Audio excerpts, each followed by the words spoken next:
मेरे पापा के 2 मंजिला लकड़ी के केबिन में बिस्तर के नीचे कुछ छुपा हुआ था, लेकिन डरावना हिस्सा यह नहीं था कि वहाँ क्या छुपा था।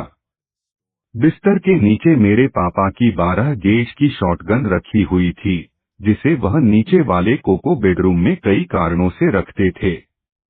बेडरूम का नाम उस पालतू पक्षी के नाम पर रखा गया है जो हम वहाँ रखते हैं। कहानी शुरू होती है जिस दिन मेरे दोस्तों और मैंने काम से ब्रेक लेने का फैसला किया। मैंने पापा से पूछा कि क्या हम उनके केबिन में रह सकते हैं, और उन्होंने हामी भर दी, लेकिन हमें सावधान रहने को कहा। कुछ दिन बाद हम वहां पहुंचे और अपना सामान अंदर रखा। हमने तुरंत मछली पकड़ने की तैयारी की और बाद में एक कैंप फायर बनाया, गिटार बजाए, चुटकुले सुनाए और मस्ती की। रात हो चुकी थी, इसलिए हमने आग बुझाई और सोने चले गए। हमारा ग्रुप 2 लड़कों, मैं और मेरा दोस्त ए, और 3 लड़कियों बी, सी और डी का था।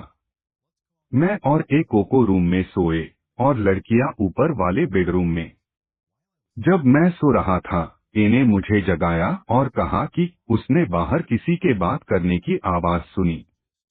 मैंने उसे कहा कि शायद वह थका हुआ है और हो सकता है कि यह कोई जानवर हो जो कैंपफायर के पास छोड़ा हुआ खाना तलाश रहा हो। लेकिन तभी मैंने दरवाजे के हैंडल को जोर से हिलते हुए सुना। मेरे शरीर में सिहरन दौड़ गई और मैंने एक ही ओर देखा जो डर के मारे तेजी से सांस ले रहा था। मैंने बिस्तर के नीचे से अपने पापा की 12 गेज की शॉटगन निकाली, उसे लोड कर दिया। इन्हें मुझसे पूछा, क्या तुम उन्हें गोली मार दोगे? मैंने जवाब दिया, अगर वे हमें नुकसान पहुंचाने की कोशिश करेंगे तो शायद मुझे करना पड़े। मैंने ऐसे कहा कि वह रसोई से बड़ा चाकू ले आए। हम दरवाजे के पास पहुंचे ही थे कि वह अचानक खुल गया। वहां 2 दुबले-पतले आदमी खड़े थे। एक की उम्र लगभग 50 साल की लग रही थी और उसने काले रंग की साधारण शर्ट पहन रखी थी। उसके हाथ में कोई देसी चाकू था। दूसरा आदमी शायद 20 साल का था, लेकिन वह बड़े हथियार के साथ पीछे खड़ा था, इसलिए मैं उसे ठीक से नहीं देख पाया। जैसे ही मैंने उन्हें देखा, मैं पीछे हट गया और बंदूक उनकी ओर तान दी। इन्हें भी उन पर चाकू तान दिया।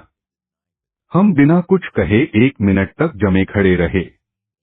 मैंने कहा, भाग जाओ वरना तुम्हारे सिर उड़ा दूंगा। यह सुनते ही वे दोनों घबराकर जंगल में भाग गए। यह सुनिश्चित करने के बाद कि वे चले गए हैं, ए और मैंने राहत की सांस ली। मैंने ऐसे लड़कियों को चेक करने के लिए कहा और खुद बाहर जाकर केबिन के आसपास की जांच की। सब कुछ ठीक लग रहा था। सुबह जब लड़कियां जागीं, तो हमने उन्हें पूरी घटना बताई।